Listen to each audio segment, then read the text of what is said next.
time has come, and it's up to the Catalan workers and youth to push him out of the ring. And I think the fight for freedom in Catalonia is not only the right to vote, but the right to generally take control into their own hands. That means no to cuts, that means no to privatisation, that means no to repression.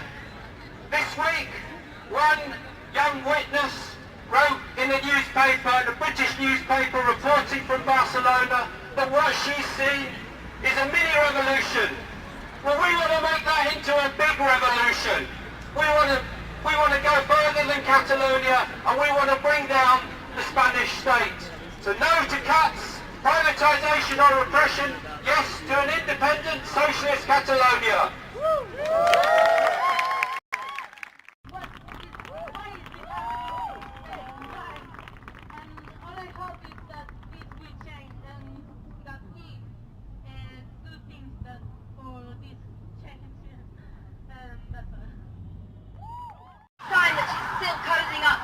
Trump and all that lot, and not prepared to come out and say that she's for democracy, because actually she's not really, is she? When it really comes to the crunch, they all stick together, don't they?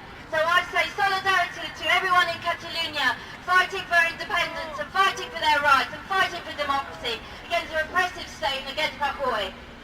Solidarity.